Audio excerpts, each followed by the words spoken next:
I still remember the moment the light started flickering, green and white, dancing across the cabin.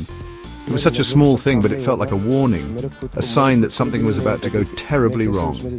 I was on Air India flight AI 171, seat 11A, settling in for a long haul from Ahmedabad to London. Just a routine trip. You never think it'll happen to you. I remember glancing out the window, watching the city lights fade as we climbed into the clouds, feeling the familiar hum of the engines. There was a sense of comfort in the routine, in the quiet conversations and the gentle clatter of the food carts. But within seconds after takeoff, everything felt wrong. The plane suddenly seemed stuck in the air, like time itself had paused. The engines roared louder, and the cabin seemed to tilt in a way that made my stomach drop. I could feel the tension in the air, the way people gripped their armrests, eyes wide with fear. Then came the slam, a force I can barely describe, metal twisting, glass shattering, and suddenly an explosion. The sound was deafening, a violent roar that drowned out every other thought. In that instant, the world became chaos, fire, smoke, and the screech of tearing metal. I remember the screams, the chaos, the feeling of being thrown against the restraint of my seatbelt. The cabin was filled with panic, people crying out for loved ones, desperate to escape, but trapped by the violence of the crash.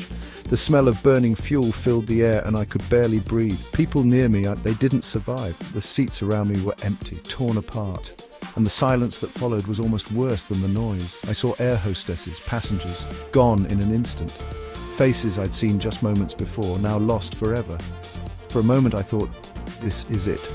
I'm not making it out, but when I opened my eyes, dazed and battered, I realized somehow I was still here.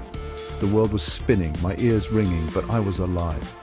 The section I was in had crashed near the ground, just shy of the building. The world outside was smoke and fire, but right next to me, a door had broken away.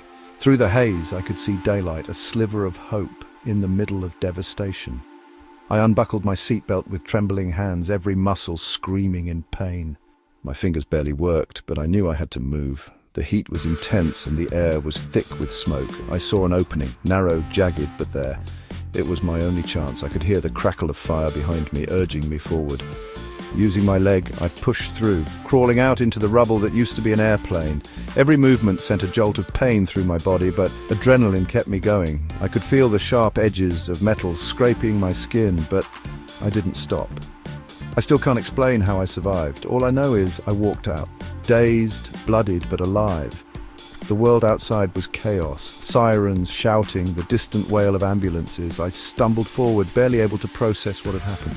I remember stumbling towards an ambulance, smoke curling behind me, the devastation all around. Paramedics rushed to help, their faces a blur of urgency and concern. I lost my brother on that flight. The pain of that loss is something I carry with me every day, a wound that never truly heals. I lost so many fellow passengers, families, friends, crew. Each one had a story, a life, dreams that ended in an instant. The grief in the days that followed was overwhelming. Over 200 lives, gone in a heartbeat. The scale of the tragedy was almost impossible to comprehend. I'm told I was disoriented, covered in injuries, but somehow I could still walk, I could still speak. The doctors said I was out of danger, but inside I'm changed forever. The nightmares, the memories, they never really leave you. Today I carry the memory of every soul on that plane. Their faces, their voices are with me always.